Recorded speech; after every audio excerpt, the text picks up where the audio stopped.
Okay, welcome everybody to Vroom Vroom Vroom. We're interviewing another travel blogger today.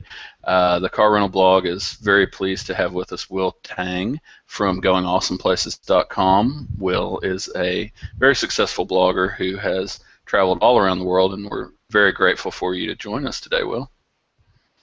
Hey guys, thanks for having me. It's a real honor and pleasure to be on this interview. Thank you. Thank you. We're very glad to have you, but we're really interested in hearing some of your stories from all your trips around the world and different countries and places that you've been. If you don't mind, tell our readers and our viewers on YouTube a little bit about yourself, how you got into blogging, and maybe just a little background, biographical type info. Sure. So the story goes, I was working in consulting for about 4 years, and I was traveling a lot for business, but I really wanted to change for myself. And so, one day I decided, I want to take the leap of faith and really do something that I'm passionate about, and kind of live a different life than I was living before. And so I quit. This is back in 2012. And I ended up traveling Asia for about 4 months. And that was really the start of my blogging and me kind of being more of a solo entrepreneur and kind of living that nomadic lifestyle. And so that's where Going Awesome Places started because, a friend had asked me before I left, are you going to start a travel blog when you head out there? And I thought, that's a pretty good idea because I'd been sharing my travel photos on Facebook and a few other platforms, but I never really had a blog. And so, literally days before, I bought my domain, Going Awesome Places, set up my blog, and it was up and running. And so for the duration of the 4 months I was on the road, I blogged about every single day I was on the road. And it was such a liberating experiment of mine. It was great to let my friends and family know what I was up to. And after I came back from Asia, I didn't know what to do with my blog. But I did notice that there was an uplift in traffic, that people were actually checking out my blog. There was a lot of useful content that I've been sharing. And so I thought, why not keep it going? And it was such a fun thing I was doing. I love taking photos. I love sharing my experiences. And I just kept it going. And so for the past, in total now, almost 3 years, I've been blogging for Going Awesome Places. And it's been such an incredible ride to be able to meet people from all over the world, to work with different brands, to be really involved in the travel industry and meeting folks like yourself. It's been truly awesome. Awesome, yeah. If you don't mind, tell our readers where they can find you on social media. What's your Twitter handle? Maybe tell us about your Facebook page, Instagram. Yeah. So I'm pretty much on all the social media platforms. Going Awesome Places is on Twitter at Go Awesome Places. I was able to fit in the whole Going Awesome Places, so that's Go Awesome Places. For Facebook, it's facebook.com/Going Awesome Places. Instagram, you can find me as well at Going Awesome Places. So yeah, a lot of cool activity. I always, interact with my readers and people that want to chat. So if you want to meet me and just talk about travel, just give me a shout on any of those platforms. Cool. So originally, and you briefly mentioned this a moment ago, originally you were a consultant and an electrical engineer in Toronto, That's which is right. your home, I believe.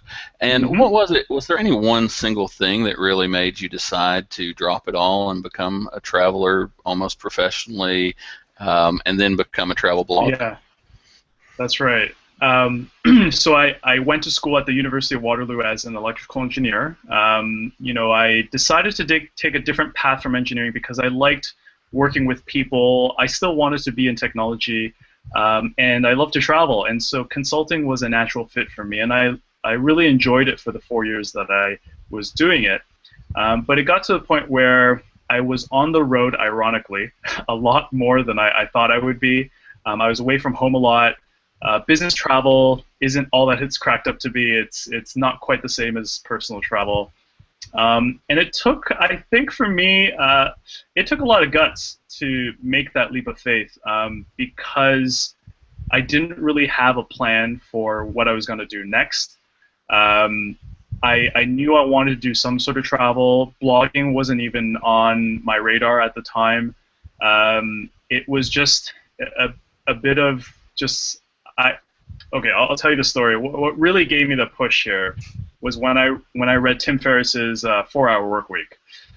Thinking back on it, that was probably what gave me the inspiration to do what I did. And he talks about kind of living the life that you want to live, and being an entrepreneur, and working for yourself, and being responsible for your own work. And yeah, I thought to myself, that's kind of what I want to do. And for me, the timing was good as well for me to do something like this. And so that was it. It was a gutsy move, but I have no regrets. Definitely no regrets Sometimes those gambles pay off, and it's definitely paid off for you. That's awesome. Yeah, that's right.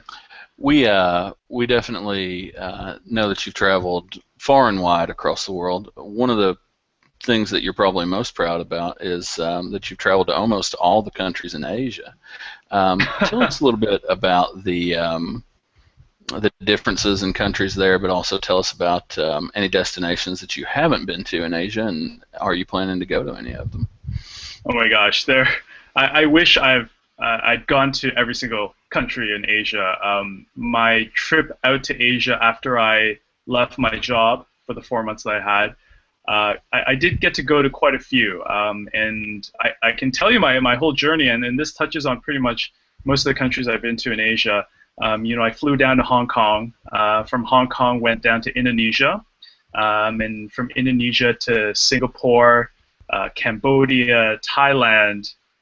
From Thailand, went back up to Hong Kong, and then I spent a month in China. And then from China, went down to Taiwan, did diving in Palau, in the Pacific Islands, and from Palau went up to Japan. So I did touch on quite a few countries, but there's certainly a lot more that I haven't done. You're exactly right, and I apologize for saying it was almost all of them. But now I wasn't counting on my fingers here, but that's a lot of countries, especially for somebody like me who's never even been to Asia. So that's a lot. And and it was definitely, I'm sure, a life-changing experience for you to travel. Oh, so it totally was. I would say that I'd done a lot of travel for work. I travel, taking vacation while on work, but this was the first time after leaving my job where I really didn't have work kind of hovering over me. It wasn't on my shoulders. I could do pretty much what I wanted to do. And it was just such a liberating experience to kind of reflect back on my life and kind of what I wanted to do. It was the best thing for me, definitely. Awesome. And you asked about kind of the different experiences around Asia. Every single country is so different. Yeah. But what I'll say about every single one is that I always met a lot of really friendly people along the way. Whether they're locals or tour operators, and friends I've made along the way. Everyone's always been super friendly to me all the way throughout. Different experiences and different cultures, and a lot of different things to see for sure. But everywhere I loved throughout, from the south all the way up north into China and then Japan for sure. I think one of the big strengths of GoingAwesomePlaces.com are the almost travel diaries that you post. The blog articles that you write are very thorough and very in-depth, I would say, about the places you've been, the experiences you've had, people you meet, like you're saying. Did you have any background as a writer or photographer? Some travel bloggers do, and some have to learn it on the fly. Or is that something that you feel is very important, or is it something that you can learn on the way? Right. Well, the one thing, if anyone knows about engineers, is that we suck at writing. So I will say that I definitely didn't have any background in writing, other than, I guess you could call technical writing. I've done a lot of documentation, and I think that's probably where a lot of that detail, attention to detail, really comes into play for a lot of my blogging. The writing just came kind of naturally to me, although I'll tell anyone that my writing is not the best. But what I try to do with my writing is keep it casual, keep it conversational, just really no BS, and kind of get to the point, and really empower people that read my blog with a lot of details of things that I've experienced, and kind of allow people to live vicariously through my writing. And in addition to that, really the photos. And so with the photography, I I had experience in photography from before. I was more of a do-it-yourself type of photographer. I learned my way around my very first DSLR, and from there I kind of moved upwards. And so the photography is definitely another one of my strengths on my blog. Um, Locally here in Toronto, I do my own wedding photography as well with a friend of mine, and so yeah, that's really helped, in combination with my writing. Absolutely, I'm sure. You travel all over the world. How often do you find yourself having to balance the time you spend at home? How often do you come back home?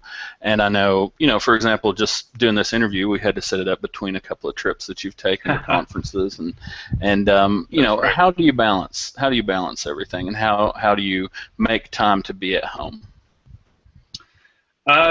Well, when I had my 4 months on the road, getting some time at home is really tough because you're pretty much out there consistently. But ever since then, coming back, the way I've been able to create balance in my kind of lifestyle that I have right now is to spread out the travel so that it's not all in one chunk. So what I'll typically do is travel 2, 3 weeks at a time. Sometimes I'll combine trips or split trips apart. But I'll make sure that in any given month that I'll have time at home, but also be on the road as well. And so it just takes a little bit of planning. Although I will say a lot of it has come really last minute a lot of times, or has been really serendipitous. Just opportunities come my way, and I'll hit the road for one reason or another. But it's just something you have to be cognizant about. Something that you put into your priorities, that you want to have time at home, and if you put that in your mindset, you'll make it happen. And that's kind of how I live my life. I think a similar question, and I ask this to other bloggers as well.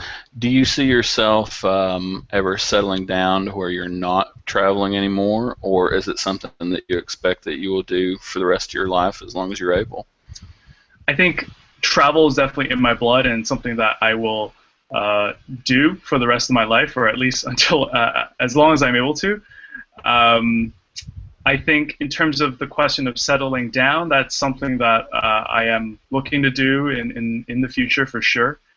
So I think it's more of a question of how much travel I can do over the next while. Right. But kind of a promise that I've made to myself is that I want to make sure that every year that I at least get to go somewhere on my list.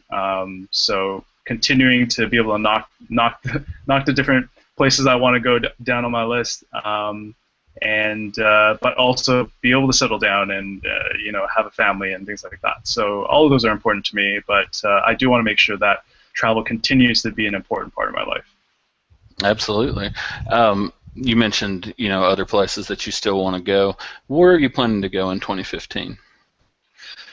2015 for me this year, I'm probably not going to be doing that much travel compared to other years, just because I do want to focus a bit more on the business side of my blog. But the big trip that I do have planned towards the end of the year is Peru. And despite all the travel I've done and all the different places I've been, I've actually never been to South America. And so I'm hoping that this year will be my first opportunity to get down there. Peru being a perfect kind of launch pad. Kind of see what happens there. There's obviously Machu Picchu, but want to see a lot of the surrounding areas as well, some of the smaller villages, to meet the locals and do those off the beaten path things. So yeah, Peru's one of the big ones. There's so many other places I want to go to. Don't even get me started. I think you'll love Peru. I have never been there myself, but we have a blogger on our car rental blog at VroomVroomVroom who's in our marketing department named Gia. Gia is from Peru originally, and she recently went back home for the holidays and also went to Machu Picchu. The pictures are gorgeous, and Oh yeah. it's such an amazing place and such a I think such an amazing experience, even to, as you said before, experience vicariously through someone else's blog writing or pictures on Facebook. And so that's an awesome place to go, and I hope you have a great time down there. Yeah, yeah, definitely looking forward to it. that we wanted to talk about. GoingAwesomePlaces.com again is your main site. You've got another blog that you've created recently, more recently, called Travel Blog Breakthrough. Tell us a little That's bit right. about that, what it's about, and what made you want to start a second blog. So over the course of these past couple of years blogging, I've been connecting and networking with a lot of folks in the travel community. And one of the things I noticed as I was kind of going through my blog was that, and talking to a lot of people, is that there are a lot of people that want to start blogs, and I noticed that people are asking a lot of the same type of questions. There are a lot of communities out there to support each other. And another realization I made was that, I had built up a lot of knowledge over these past couple of years through trials, successes, failures of my blog.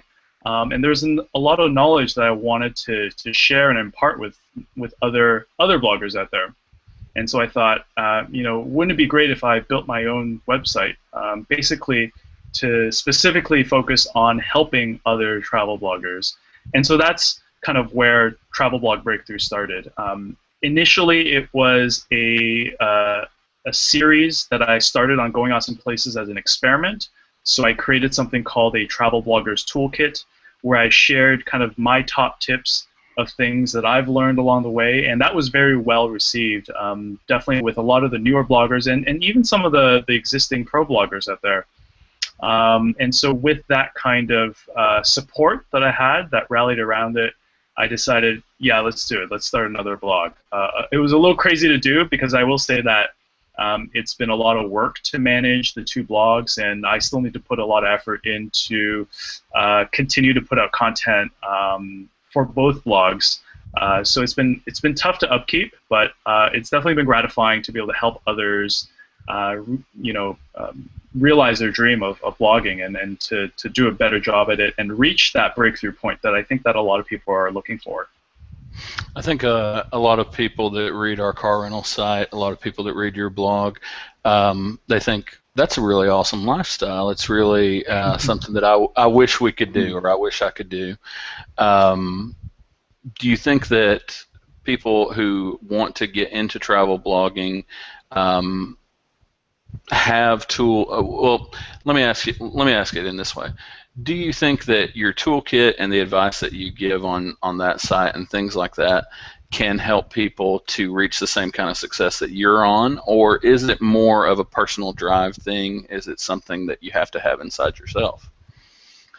It's a mix of both. I think there are a lot of mechanics that can be picked up through my blog. In terms of, how do you start a blog? And you can literally do it in a day. I did it in less than a day. There are a lot of things about social media that you can pick up.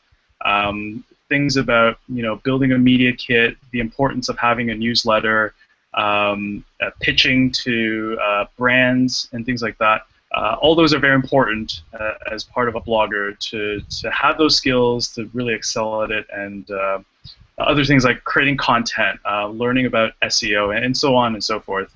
But you brought up a good point. A big part of a successful blogger is that drive to continue to produce content and to not give up, because success doesn't happen overnight. For the first year and a half or 2 years, I was growing steadily but very slowly, and it wasn't something where I knew overnight that I would be doing really well or I'd start making money out of my blog. So it really takes time and dedication. You just keep honing your craft, because it's really easy to give up. It's a lot harder to keep going and push forward, to keep learning, to network, to meet other folks, and just keep pushing forward. And so that's one of the big things that I would say to a early blogger. Going Awesome Places and Travel Blog Breakthrough are both great resources, and I'm like a lot of bloggers, I'm completely open to helping other people. So all you have to do a lot of times is just to reach out to any blogger, including myself, and just say, hey, I need help with something, or this is my social media numbers aren't that great. How can I improve that? Or how can I bring in more traffic? Those are the type of questions I know are out there. So just don't be afraid to ask other people.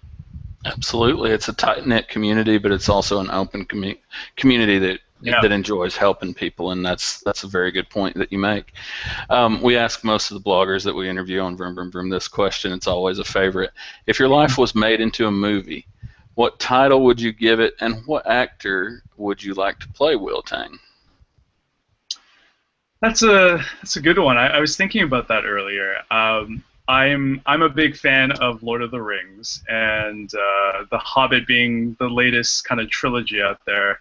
I think what really encapsulates a lot of my life is really an unexpected journey, I would say, the first in the trilogy. And so I don't know if that would be Will Tang, Unexpected Journey, or travel blogging Unexpected Journey, but it'd be something along those lines. And who would play me? It would probably be somebody like Elijah Wood or something like that, to go with the theme of Lord of the Rings. Absolutely, that's a good choice, and that's a great movie. And I think An Unexpected Journey is a really good way to describe what you've been through in the last 5 years of your life. Because 5 years ago, you probably didn't expect all this to happen. So. No, not at all. It's like I said, when I quit my job, I really didn't know what I would be doing, and so everything that's happened, I would say, a lot of it has been by chance. A lot of things in life just are being there at the right place at the right time, or meeting the right people. But just putting myself out there, and things just kind of happen. It's all been unexpected, but all been quite an amazing journey. Well, Will, we thank you very much for talking with us today. Again, to our readers and our viewers on YouTube, it's goingawesomeplaces.com. Check it out. It's a great site, great travel blog. Again, you're at Go Awesome Places. Not going. That's right, for Twitter. Go Awesome Places on Twitter. Go Awesome Places. Yep. And we wish you so much continued success, sir. And please stay in touch with us. And thank you very much for allowing us to interview you today. Yeah, no, it was a lot of fun. Thank you for having me, and I look forward to reading your blog as well at Vroom Vroom Vroom. So, very excited. Thanks for having me. Thank you, Will. Have a great one. Yeah, you too.